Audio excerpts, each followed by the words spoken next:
किसी भी मूर्ति के अंदर तप और उसके अंदर गुण धर्म लाने के लिए ये सब बहुत अति आवश्यक है। तभी उसके अंदर प्रभाव आएगा, तेज आएगा, नहीं तो उसके बिना तो वो सिर्फ पत्थर जैसी रहेगी। नहीं, जैसे आपको जीने के लिए भोजन करना पड़ता है, उसी तरह मंत्रों की सबसे आवश्यकता होती है। चारों वेद में यजुर्वेद का स्थान है।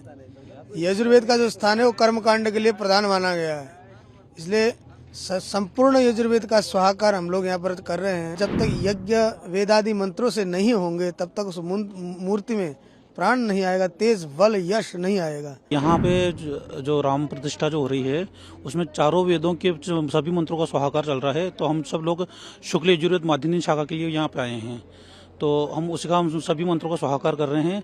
और ये कार्यक्रम हमारा कल तक और चलेगा। कल हमारी पूर्णाहुति हो जाएगी, उसके बाद फिर प्रतिष्ठा कार्यक्रम शुरू होगा। ये मंत्र क्यों जरूरी है?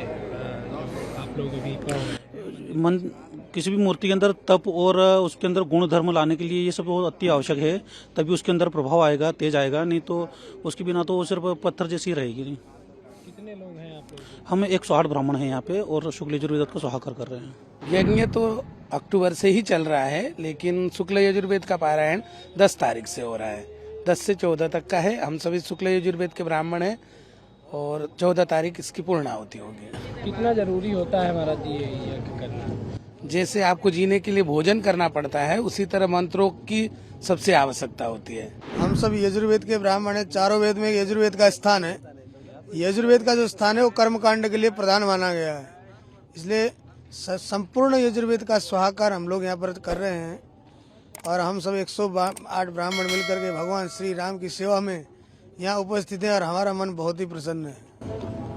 कब से कर रहे हैं और इस यज्ञ का महत्व क्या है? यज्ञ का महत्व है, जब तक यज्ञ वेदादि मंत्रों से नहीं होंगे तब तक उस मूर्ति में प्राण नहीं आएगा, तेज बल यश नहीं आएगा। इसलिए यज्ञ करने के बाद ही, संपूर्ण वेदों के यज्ञ करने के बाद ही मूर्ति में पवित्रता आती है, मूर्ति में तेज आता है, इसलिए यज्ञ करते हैं। प्रधानमंत्री जी ने भी आह्वान किया है कि जो है लोग दीपोत्सव मनाएं 22 जनवरी को। जी बिल्कुल बिल्कुल, उन्होंने भी आह्वान किया है और हम लोग भी आए हैं।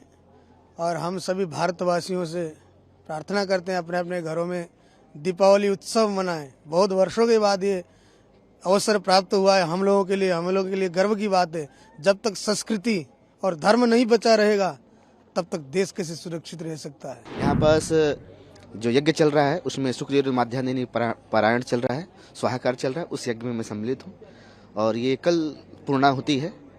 कल शुक्ल यजुर्वेद स्वाहाकार का पूर्णाहुति है और ये प्राण प्रतिष्ठा हेतु हम लोग यहाँ पहुँचे हुए हैं।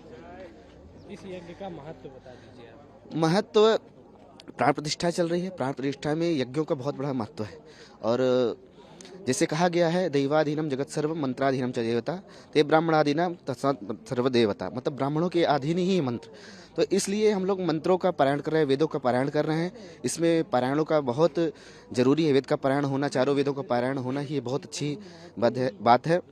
इसलिए हम सब चारों वेदों का पारायण कर रहे हैं। आज क्या करेंगे आप? आज हम लोग शुक्ल यजुर्वेद का ही पारायण कर रहे हैं और स्वाहाकार, उसी मंत्रों से स्वाहाकार होगा। कब तक चलेगा? ये कल चलेगा। कल तक 14 तारीख तक चलेगा। कल पूर्णाहुति है। कल के बाद से भी कोई पूजा? हाँ, कल के 16 तारीख से प्राण प्रतिष्ठा का पूजन चालू होने जाना है। वो 22 तारीख तक चलेगा।